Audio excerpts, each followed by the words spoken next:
নমস্কার, নিউজ 18 বাংলায় স্বাগত জানাই। নিউজ 18 প্রাইম নিয়ে মিমি রয়েছে আপনার সঙ্গে। শুরুতেই অত্যন্ত গুরুত্বপূর্ণ যে খবরে আমরা নজর রাখবো, যেমন কথা তেমন কাজ। ফাইল খুলল আরজিকর ধর্ষণ খুনে ফের তদন্ত করবে সিবিআই। সিট গঠন করে তদন্তের নির্দেশ হাইকোর্টের। 48 ঘন্টার মধ্যে সিট গঠন করার নির্দেশ। জয়েন্ট ডিরেক্টর সিবিআই পূর্বাঞ্চলের নেতৃত্বে 3 সদস্যের সিট গঠন করা হবে। ডিনার থেকে শ্মশান পর্যন্ত ঘটনাক্রম খতিয়ে দেখবে সিট।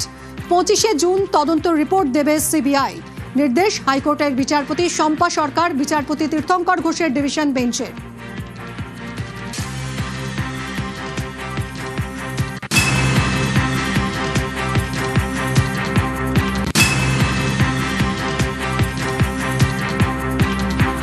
আরজিকর ধর্ষণ খুনে সিবিআই তদন্তে প্রশ্ন হাইকোর্টের। 2024 সালের 7ই অক্টোবর চার্জশিট সিবিআই এর।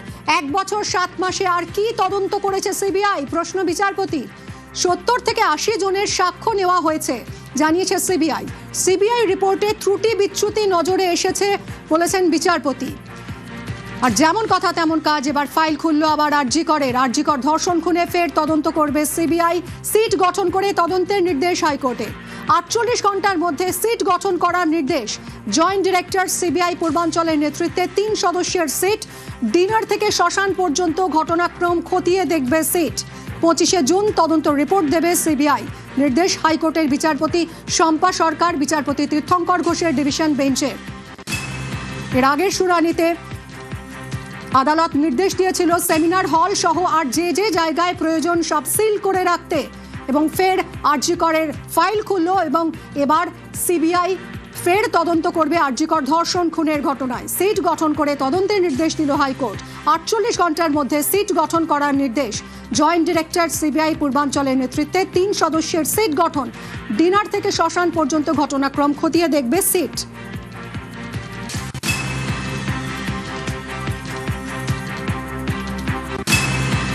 পঁচিশে জুন তদন্ত রিপোর্ট দেবে সিবিআই। নির্দেশ হাইকোর্টের বিচারপতি শম্পা সরকার, বিচারপতি তীর্থঙ্কর ঘোষের ডিভিশন বেঞ্চে। আর এই নিয়েই কথা বলবো। নিউজ এডিটর অয়ন ভট্টাচার্য রয়েছেন আমার সঙ্গে নিউজ রুম থেকে। অয়ন, এই আরজিকরের ডাক্তার পড়ুয়া ধর্ষণ খুন যখন তদন্ত হচ্ছিল, তদন্ত নিয়ে বিস্তর প্রশ্ন উঠেছে। অভয়ার মা বাবা তারাও এই তদন্তে মোটেই সন্তুষ্ট ছিলেন না। তাদের অনেক প্রশ্ন ছিল, ভুরি ভুরি প্রশ্ন। ঠিক যেমন সেই সিনেমাটার কথা মনে পড়ে যাচ্ছে, হু কিল জেসিকা।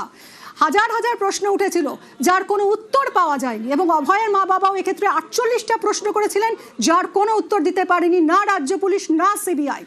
এবার কি সেই জন্যই এই এতগুলো প্রশ্নের উত্তর কেন অধরা, সেই জন্যই কি এই আবার তদন্তের নির্দেশ, আবার ফাইল খুললো?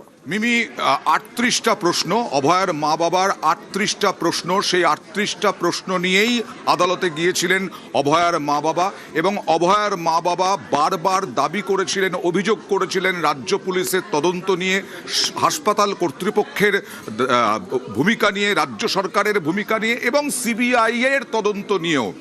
আজকে যেটা হলো, এই 38টা প্রশ্ন তুললেন অভয়ার মা বাবা, শুধু নয়, প্রশ্ন তুললেন বিচারপতি তীর্থঙ্কর ঘোষ, বিচারপতি শম্পা সরকার। সিবিআই তদন্তে 1 বছর 7 মাসে তদন্তের মধ্যে সেরকম কিছু নেই। তদন্তের ত্রুটি বিচ্যুতি রয়েছে। আসলে তোমার মনে আছে নিশ্চয়ই যে 9 অগস্ট যে ঘটনা ঘটেছিল, নক্কারজনক ঘটনা ঘটেছিল, সেই নক্কারজনক ঘটনার পরে বিভিন্ন প্রশ্ন উঠেছিল হাসপাতাল কর্তৃপক্ষের ভূমিকা নিয়ে, হাসপাতাল কর্তৃপক্ষের মা বাবাকে অভয়ার বিষয়টা জানানো নিয়ে। এক এক রকম সময়ে এক এক রকম বলা হয়েছিল, ইনফরমেশন দেওয়া হয়েছিল। তারপরে প্রশ্ন উঠেছিল যে কয়েকজন তৃণমূল নেতার বিরুদ্ধে, তারা কি করে অভয়ার দেহ মা বাবার অনুমতি ছাড়া দাহ করে দিলেন, শেষকৃত্য করে দিলেন। শুধু তাই নয়, যেখানে ঘটনাস্থল অর্থাৎ আরজিকরে, সেই ঘটনাস্থল সেমিনার হলে হয়েছে কিনা আদৌ ঘটনাটা, এবং সেমিনার হলে যে ভিড় দেখা গিয়েছিল 40-50 জন, বারবার কাপড় বদলানো হয়েছিল, এই সমস্ত প্রশ্ন উঠেছিল। এছাড়াও 14ই অগস্ট রাত দখল কর্মসূচি, যখন গোটা রাজ্যের মানুষ কোনো প্ল্যাকার্ড ছাড়া, ফেস্টুন ছাড়া, রাজনৈতিক পতাকা ছাড়া রাস্তায় নেমে এসেছেন প্রতিবাদে, বিচার চাই, অভয়ার বিচার চাই বলে, তখন সেই রাতেই একদল দুষ্কৃতী কিরকম তাণ্ডব চালিয়েছিল তোমার নিশ্চয়ই মনে আছে, যে আরজি করে ব্যাপক ভাঙচুর চালানো হয়েছিল।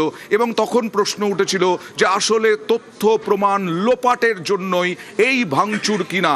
তারপরে সিবিআই তদন্ত করেছে, কিন্তু সিবিআই বারবার আজকেও বলেছে সিবিআই যে পুলিশ এবং প্রশাসনের অসহযোগিতা, হাসপাতাল কর্তৃপক্ষের অসহযোগিতা, এবং এই অসহযোগিতাটা বারবার উঠে এসেছে কেন, যে কারণ তখন তৎকালীন সরকার নাকি ধামা চাপা দেওয়ার চেষ্টা করেছিল, এরকম বারবার অভিযোগ উঠেছিল। এবং সেই কারণেই সিবিআই মাত্র একজনকে দোষী সাব্যস্ত করাতে পেরেছিল, সে হচ্ছে সঞ্জয় রায়, এই সিভিক ভলান্টিয়ার সঞ্জয় রায়। এই সঞ্জয় রায়েরই আমৃত্যু কারাবাস দিয়েছে বিচারক কোর্ট। যাতে একেবারেই সন্তুষ্ট নয় অভয়ার মা বাবা। এবং আরজিকর ধর্ষণ খুনে ফের তদন্ত করবে সিবিআই, সিট গঠন করে তদন্তের নির্দেশ দিল আজ হাইকোর্ট। অয়ন, আমার সঙ্গে এই মুহূর্তে অর্ণবও রয়েছে, তোমার যদি কিছু প্রশ্ন থাকে অর্ণবের জন্য। অর্ণব, এই মুহূর্তে যেটা আমরা দেখছি যে আবার ফাইল খোলা হলো, সিট গঠন হবে, 48 ঘন্টার মধ্যে সময় দেওয়া হয়েছে। এবার কি, আমি যেটা বারবার প্রশ্ন করছিলাম তোমাকে, যে এই যে 70-80 জন যে স্বাক্ষর নেওয়া হয়েছে সাক্ষীর, এতেও সন্তুষ্ট নন বিচারপতিরা? তার মানে আরও সাক্ষ্য গ্রহণের বাইরে আরও মানুষ থেকে গেছেন যাদেরকে সিবিআই সাক্ষী নিতে পারেনি।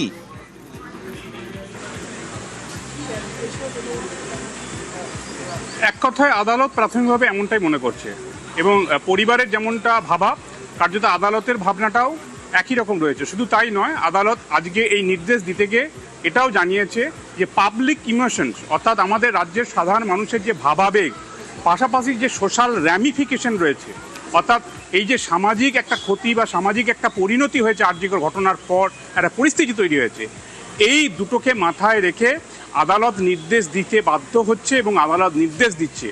এবং এই নির্দেশের মধ্যে দুটো অংশ খুব ইন্টারেস্টিং। আমি অয়ন কোট আনকোট যেটা বলেছেন, আমি সেটা কিছুটা নোট ডাউন করার চেষ্টা করেছি ইংরেজিতে। তার মধ্যে প্রথম পার্টটা যেটা বিচারপতিরা বলছেন, we are of the view that the focus should be on the investigation is upon the 2 hours and surrounding circumstances of that night when the victim had her dinner with her friends till the time of cremation। অর্থাৎ ওই রাতে 8 তারিখ রাতে অনলাইনে খাবার এলো এবং রাত্রে খাবার খেলো ওই অভয়া তার বন্ধু বান্ধবদের সঙ্গে। সেই সময়ের 2 ঘন্টার সময়টা ফোকাস করতে হবে সিবিআই সিটকে, এটা আজ আদালত পর্যবেক্ষণের নির্দেশে বলে দিল। আরও একটা বিষয় যেটা দর্শকরা যারা রয়েছেন এটা নির্দিষ্ট করা বলে দিল, তুমি একটু আগে আমাকে প্রশ্ন করছিলে, সেখানে বলা হয়েছে টিম, অর্থাৎ এই SIT team to look after destruction of evidence and also to revisit the issues raised by the petitioner. অর্থাৎ team to look after destruction of evidence, অর্থাৎ এই তথ্য প্রমাণ লোপাট করা বা তথ্য প্রমাণ লোপাটের সঙ্গে এই খুনের কি সম্পর্ক, এই তো জায়গাটা বারবার প্রশ্ন উঠছিল। হঠাৎ করে 14 তারিখ রাতে এমার্জেন্সি বিল্ডিং কেন আক্রমণ হলো, সেখানে কেন ভাঙচুর হলো, এই কথাটাও কিন্তু আজ নির্দেশনামার মধ্যে এমনভাবে কলকাতা হাইকোর্ট লিখলো, অর্থাৎ এই ভাঙচুরের সঙ্গে 14 তারিখ রাতের এই 8-9 তারিখ রাতের যে ঘটনা, অভয়ার ধর্ষণ খুনের ঘটনা, দুটোর কোথাও একটা সাযুজ্য আছে কিনা খুঁজে বার করতে হবে সিবিআই সিটকে। আর বললো ওই রাতের 8 তারিখ রাতে অনলাইন ফুড ডেলিভারির কাছ থেকে খাবার আনা, বন্ধু বান্ধবদের সঙ্গে খাবার খাওয়া এবং তারপর তার দেহ উদ্ধার হওয়া, এই রাতের যে 2 ঘন্টা, এই 2 ঘন্টাটা ফোকাস করতে হবে, মূল অংশ হিসেবে নজরে রাখতে হবে এই সিটের তদন্তে, এবং সর্বোপরি একটা কম্প্রিহেন্সিভ রিপোর্ট দিতে হবে 25শে জুনের মধ্যে দুপুর 2টোর সময় একই ডিভিশন বেঞ্চে। আমাদের সহকর্মী মিমি আছে, মিমির একটা প্রশ্ন রয়েছে তোমার প্রতি। অয়ন, ধন্যবাদ। অর্ণব, একটা বিষয় যে আমরা দেখেছিলাম যে এই আরজিকরের এই ডাক্তার পড়ুয়া ছাত্রী, সে বিভিন্ন বিষয়ে সরব হয়েছিল, আরজিকর হাসপাতালের বিভিন্ন দুর্নীতি নিয়ে সে সরব হয়েছিল, এক্সপায়ারি ডেট পেরিয়ে যাওয়া ওষুধ, ইনজেকশনের ব্যবহার করা নিয়ে সে বারবার জানিয়েছিল তৎকালীন প্রিন্সিপালকে। কোথাও কি সেই কারণে তাকে পূর্ব পরিকল্পিতভাবে খুন করা হয়ে থাকতে পারে কিনা, এই বিষয়টা কি এবার এই সিটের তদন্তের আওতায় আসতে পারে? দেখো, আজ পরিবারের তরফে নির্দিষ্টভাবে তুমি যে প্রশ্নটা করলে, এই প্রশ্নটা পরিবারের প্রশ্ন, এবং নির্দিষ্টভাবে অভয়ার পরিবারের আইনজীবী জয়ন্তনারায়ণ চট্টোপাধ্যায় এবং শীর্ষদেশ সিংহ রায় এই প্রশ্ন ডিভিশন বেঞ্চে তুলেছিল। এবং আরজি করে এই অভয়া খুনের পিছনে তুমি যে ঘটনাগুলো বললে, ওই যে ইনজেকশন স্যাম্পল, শুধু তাই নয়, ডেড বডি নিয়েও ব্যবসা হয়েছে, এমনটা সেই সময় সামনে এসেছিল। একদম। অর্থাৎ পোস্টমর্টেম করা হবে, আরজি করে পোস্টমর্টেম অন্য জায়গায় পাঠিয়ে দেওয়া, এরকম অনেক কিছু হয়েছে। একদম ছত্রে ছত্রে দুর্নীতি যেন ধরে ফেলেছিল এই মেয়েটি এবং সরব হয়েছিল।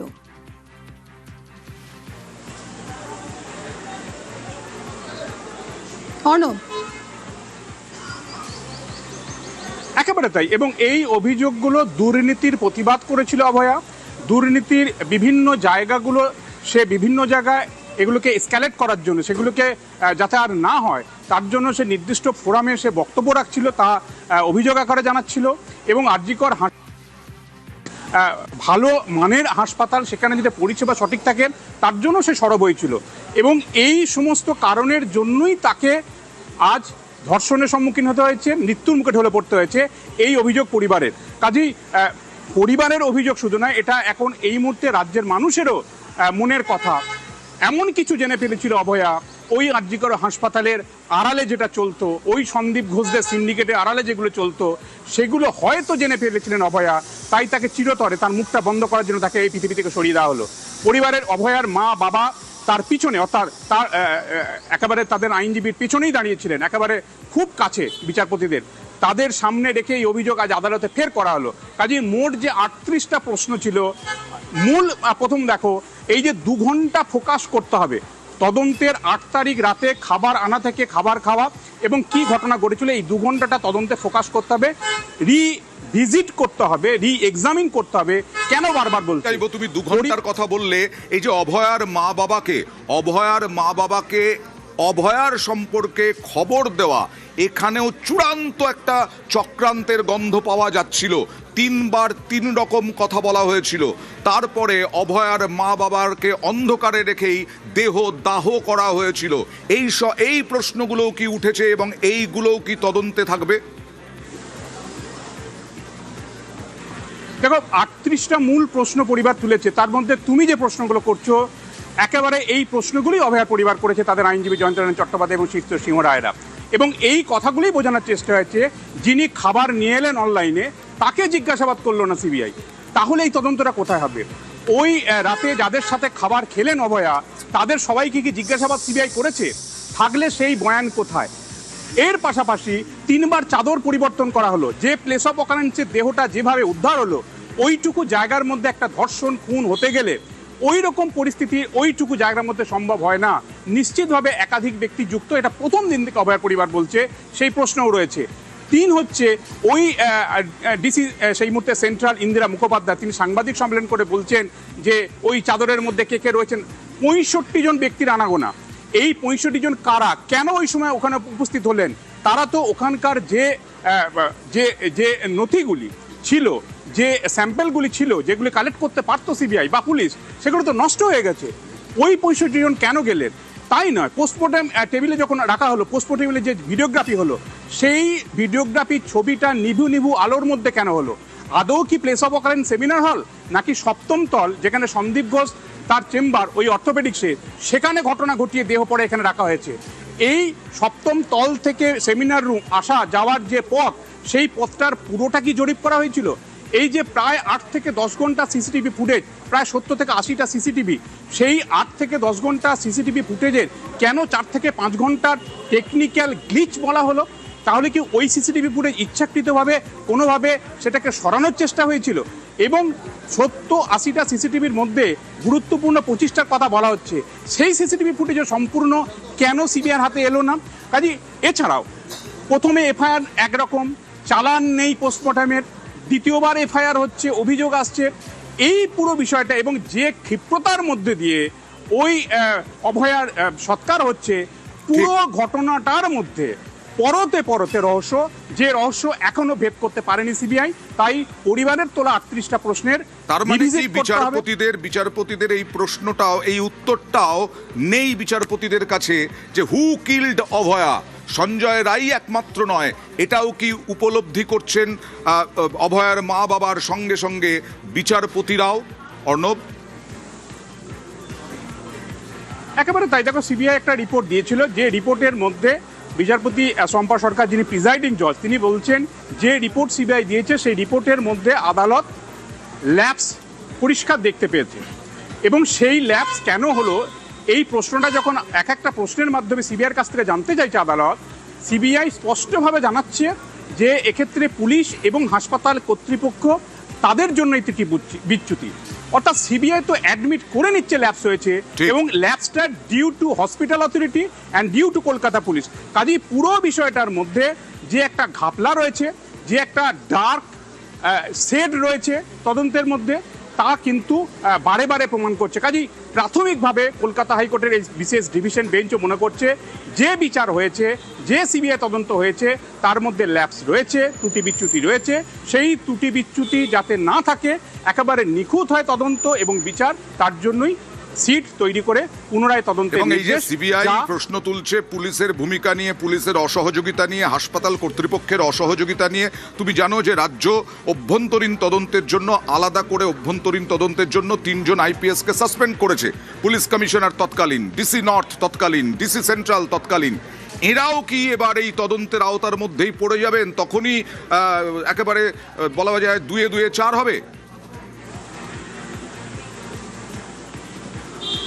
তার সম্ভাবনার একটা প্রেক্ষাপট তৈরি হয়ে গেল আজকের হাইকোর্টে এই নির্দেশের মধ্য দিয়ে। কারণ রিভিজিট করা বা পুনরায় ইনভেস্টিগেশন করা এবং ঘটনার ওই রাত থেকে যখনই শুরু হবে, অর্থাৎ ঘটনার রাতে কি হয়েছিল, পরের দিন কে ডেড বডি প্রথম দেখলো, সেই ডেড বডির পোস্টমর্টম কেন ওইভাবে হলো, কে বাড়িতে খবর দিল, একবারের জায়গায় 3বার কেন ফোন করা হলো, কেন বিছানার চাদর 3বার চেঞ্জ হলো, এবং সমাজ মাধ্যমে এটা ছড়িয়েছিল যে কোনো এক পুলিশ কর্তার ব্রডকাস্ট মেসেজের মাধ্যমে একটা তথ্য ছড়ানো হয়েছিল। আমি সিবিআই সেটারও তদন্ত করছে, আলাদা করে আমি এই মুহূর্তে বলছি না। তাহলে সেখানে আনন্যাচারাল ডেথের কথা বলা হয়েছিল। এই পুরো বিষয়টার মধ্যে কিন্তু, এবং টাকা নিয়ে যাওয়া ওই অভয়ার পরিবারে, টাকা দিয়ে মুখ বন্ধ করার চেষ্টা, যেটা পরিবার বারবার অভিযোগ করেছে। কাজে রাজ্য সরকারের যে পদক্ষেপ ছিল, রাজ্য সরকারের মুখ্যমন্ত্রী শুভেন্দু ঘোষণা করেন, তিনি স্পষ্ট করে এই কথা বলেছিলেন যেহেতু সিবিআই একটা পার্ট বিচার করছে এবং কলকাতা হাইকোর্টে বিষয়টি বিচারাধীন, কাজে ওই পার্টের মধ্যে রাজ্য সরকার ঢুকতে পারে না, কারণ আইন কানুন বলে একটা বিষয় রয়েছে। ঠিক, তার বাইরে ডিপার্টমেন্টাল প্রসিডিং হবে। পুনরায় তদন্তের নির্দেশের মধ্যে দিয়ে পুরো বিষয়টা নতুন করে রিওপেন হলো, তা বলার অপেক্ষা রাখে না। একদম 25শে জুন রিপোর্ট দেবে সিট। এবার দেখার যে নতুন করে ফাইল খোলার পরে অভয়ার মা বাবা আসল বিচার পান কিনা। মিমি, একদমই, অনেক ধন্যবাদ। ধন্যবাদ অয়ন, ধন্যবাদ অর্ণব। যেমন কথা তেমন কাজ, ফাইল খুললো আরজি করে, সিট গঠন করে সিবিআই আবার তদন্ত করবে এবং 25শে জুন তদন্ত রিপোর্ট দেবে সিবিআই।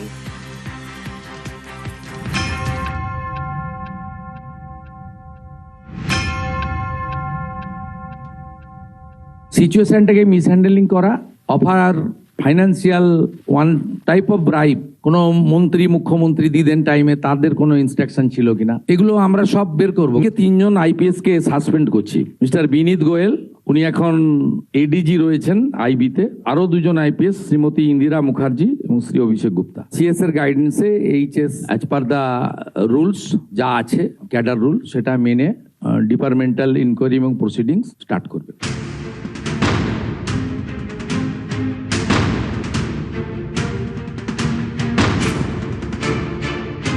প্রধানমন্ত্রীকে আমি প্রণাম জানাই দূর থেকে, বর্তমান মুখ্যমন্ত্রীকেও ধন্যবাদ জানাই। বিনীত গোয়েল তো প্রেজেন্ট থেকে আমাদের ওই সেমিনার রুমে ঢুকতে দেয়নি। বিনীত গোয়েলের একটা ফোন বাড়িয়ে দিয়েছে, মুখ্যমন্ত্রীর সঙ্গে কথা বলুন। মুখ্যমন্ত্রীর সঙ্গে কথা না বলা পর্যন্ত আমাদের মেয়ের মুখটাও দেখতে দেওয়া হয়নি। 3.5 ঘন্টা আমাদের আটকে রাখা হয়েছে। অমানবিক নির্যাতন এই বিনীত গোয়েলের নেতৃত্বে ঘটেছিল, এই জন্য বিনীত গোয়েল শাস্তি পেয়েছে। দেশ জুড়ে ঝড় তুলেছিল আরজি করের ঘটনা। কলকাতার প্রথম সারির এই সরকারি হাসপাতালে নৃশংসভাবে খুন ও ধর্ষণ করা হয় এক চিকিৎসককে।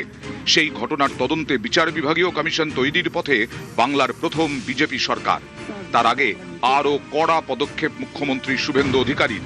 আরজি করের ঘটনায় অভিযোগের আঙুল উঠেছিল এমন 3 আইপিএস অফিসারকে সাসপেন্ড করে দিলেন তিনি।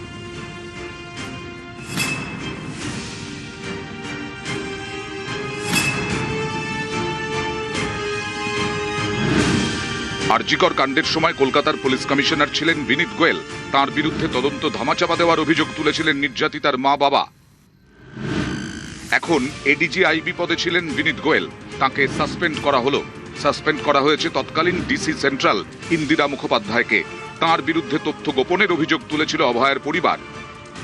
একজন ডিসি তার প্রেস কনফারেন্সের অ্যাটিটিউড এবং language in front of media, উনার যে বক্তব্যের থ্রোয়িং, এটা নারী সমাজ, মাতৃশক্তি এবং অভয়া ইনসিডেন্ট আমাদেরকে নাড়িয়ে দিয়েছে গোটা পৃথিবীতে, এবং নিশ্চয়ই পশ্চিমবাংলার মান মর্যাদা গরিমা সব নষ্ট হয়েছে।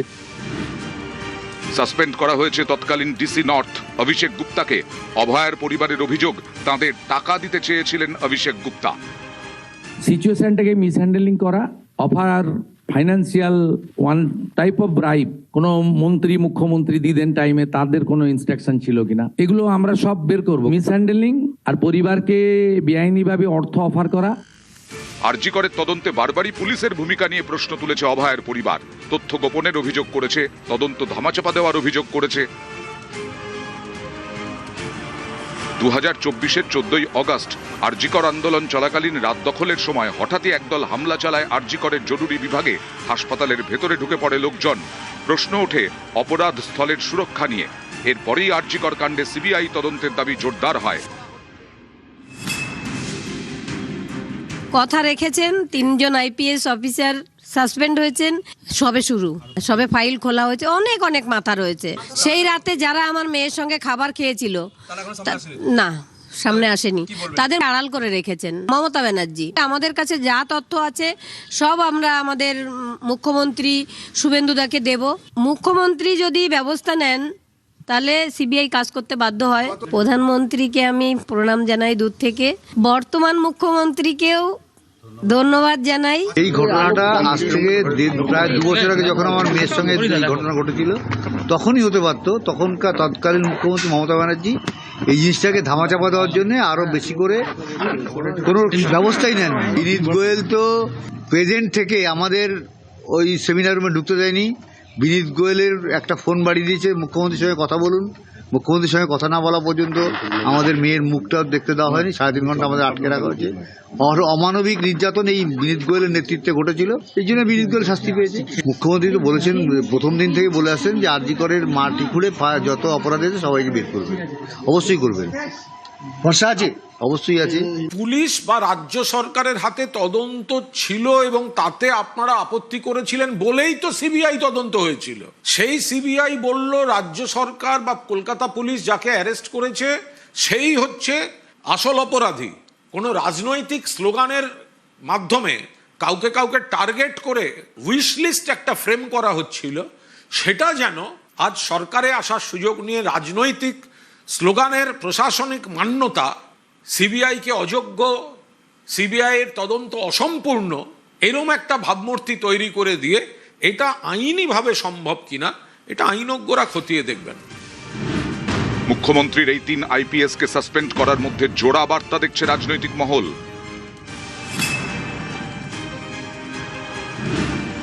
বামেদের অভিযোগ ছিল আরজি করের ঘটনাকে রাজনৈতিক স্বার্থে কাজে লাগিয়েছে বিজেপি। নির্যাতিতার মাকে প্রার্থী করেছে, অথচ সিবিআইয়ের তদন্ত বেশি দূর এগোয়নি। 3 আইপিএস এর বিরুদ্ধে ব্যবস্থা নিয়ে এই প্রচারকে উড়িয়ে দিল বিজেপি সরকার। 3 আইপিএস কে সাসপেন্ড করার অর্থ এই তথ্য কেন্দ্রীয় সরকারের কাছেও যাবে। এই অফিসারদের সার্ভিস বুকে দাগ লেগে গেল। 3 শীর্ষস্থানীয় পুলিশ কর্তার বিরুদ্ধে ব্যবস্থা নিয়ে মুখ্যমন্ত্রী গোটা বাহিনীকে বার্তা দিলেন, আইন মেনে কাজ না করলে কাউকে রেয়াত করা হবে না।